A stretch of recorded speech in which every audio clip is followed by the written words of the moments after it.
В 2006 году у Виктории диагностировали два редких заболевания. Первый называется поперечным миелитом, а второй– острым диссеминированным энцефаломиелитом.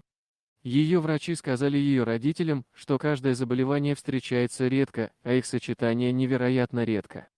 Из-за своего состояния Виктория потеряла способность есть, говорить, ходить и даже двигать любой частью тела. Она впала в вегетативное состояние и сказала родителям Виктории, что скорее всего не выздоровеет. 4 года Виктория была заперта внутри собственного тела. Она провела 4 года, осознавая, что происходит, но не могла двигаться и общаться. Врачи заявили, что ей не станет лучше, и им пришлось кормить ее через трубку, чтобы сохранить ей жизнь. Виктория могла слышать, что происходит у ее постели, но не могла рассказать семье. Врачи полагали, что у Виктории умер мозг, но ее родители думали иначе. Они оборудовали больничную палату в своем доме в Нью-Гэмпшире и круглосуточно ухаживали за ней. У нее был старший брат и 2 брата, которые были ее ровесниками, и они разговаривали с ней каждый день. Они сообщали ей, что происходит в мире. Разговоры ее семьи с ней вселили в нее волю к борьбе. В 2010 году Виктория бросила вызов всему и проснулась. Эта девушка, запертая в собственном теле на 4 года, просыпается и раскрывает правду, о которой она была вынуждена молчать. В декабре 2009 года она впервые вышла на контакт с матерью.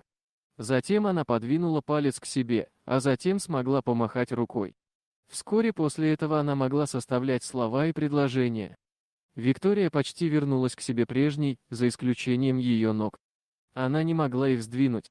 Ее болезнь вызвала отек головного и спинного мозга, что привело к необратимым повреждениям. Врачи сказали, что она навсегда останется парализованной ниже пояса. Хотя Виктория не могла ходить, ей не терпелось вернуться в школу. В первый день ее возвращения другие ученики издевались над ней из-за ее инвалидной коляски. Она пришла домой в слезах и никогда не хотела возвращаться. Ее родители ненавидели видеть свою дочь такой, и они пообещали сделать все возможное, чтобы помочь ей снова ходить. Виктория всегда любила плавать. Когда она была в инвалидной коляске, она уверяла, что больше никогда не сможет плавать. Ее братья думали иначе и в 2010 году бросили ее в бассейн. Сначала она испугалась, но потом поняла, что умеет плавать. Наконец-то она получила некоторую свободу вдали от стула. Виктория все время плавала.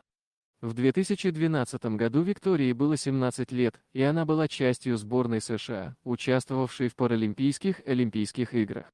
Она увезла домой 3 серебряные медали и 1 золотую. Она даже установила мировой рекорд. Она гордилась собой, и мир заметил это. Когда она вернулась домой из Лондона, ее попросили стать приглашенным лектором. Люди начали узнавать ее везде, куда бы она ни пошла. В 2013 году Виктория переехала в Сан-Диего, чтобы участвовать в Project Walk.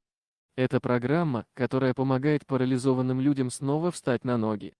Ее мать поехала с ней, и она усердно тренировалась каждый день. Она ненавидела быть вдали от остальной части своей семьи, поэтому ее семья открыла Project Walk на восточном побережье. Врачи продолжали говорить Виктории и ее семье, что ходить будет невозможно. Она отказывалась в это верить, и 11 ноября 2015 года Виктория сделала первые шаги. Она много работала и смогла ходить на костылях.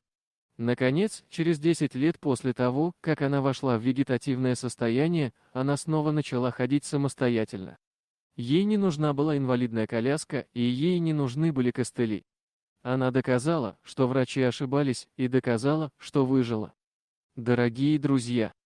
Если вам понравилось видео, поставьте лайк, а также подписывайтесь на канал, где найдете еще много интересного.